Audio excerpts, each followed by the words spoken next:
Pizza sauce बनाने के लिए मैंने 2 मीडियम साइज़ के टमाटर लिए हैं, इनको ब्लेंडर में डालना है। 3 जवे मेरे पास लहसुन के हैं, ये इसके अंदर डालूंगी और 3 टेबलस्पून पानी इसके अंदर डालूंगी। इसको तब तक मैंने ग्राइंड करना है जब तक बिल्कुल फाइन सा पेस्ट नहीं बन जाए।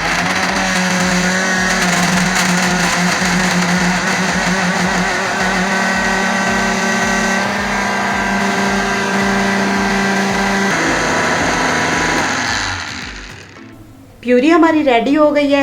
जल्दी से अब हम इसको कुक करते हैं और पिज़्ज़ा सॉस रेडी करते हैं। सबसे पहले मैंने मीडियम फ्लेम के ऊपर एक पैन लिया है, उसके अंदर मैंने ये टमाटर और लहसुन की प्यूरी ऐड करनी है और इसको तब तक कुक करना है जब तक पानी अच्छे से खुश्क नहीं हो जाता।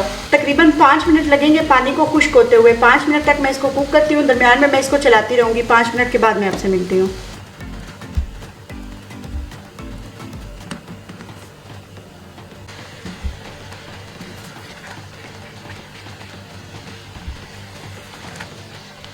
पिज़्ज़ा सॉस का पानी तकरीबन खुश्क होने वाला है। आप इस रेसिपी से पिज़्ज़ा सॉस को बनाएं, एयर टाइट जार में डालें और आप इसको कम से कम 3 महीने के लिए फ्रीज़ कर सकते हैं अपने फ्रीज़र के अंदर। और जब आपको पिज़्ज़ा बनाना हो आप झट से पिज़्ज़ा सॉस निकालें, पिज़्ज़े के ऊपर लगाएं और अपना पिज़्ज़ा रेडी कर लें।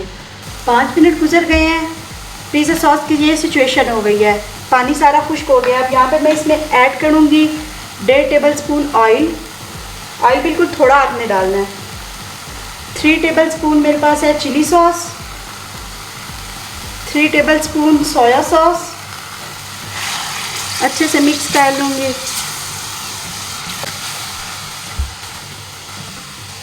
हाफ टी स्पून या एज पर योर टेस्ट नमक, 1 पिंच सुर्ख मिर्च, हाफ टेबलस्पून कुटी हुई मिर्च, 1/4 टेबलस्पून खुश्क मेथी।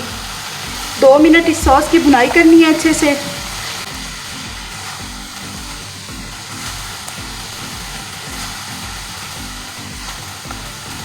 ये देखें ऑयल सेपरेट हो गया, पिज़्ज़ा सॉस की अच्छे से भुनाई हो चुकी है। पिज़्ज़ा सॉस रेडी है, अब मैं इसको निकाल लूँगी। ये देखें पिज़्ज़ा की डो को मैंने अच्छी तरह से प्लेट के ऊपर फैला लिया है। अब सबसे पहले इसके ऊपर मैं ये जो सॉस प्रिपेयर की थी पिज़्ज़ा सॉस वो लगाऊंगी। सारी अच्छे से इक्वली स्प्रेड करनी है इसके ऊपर।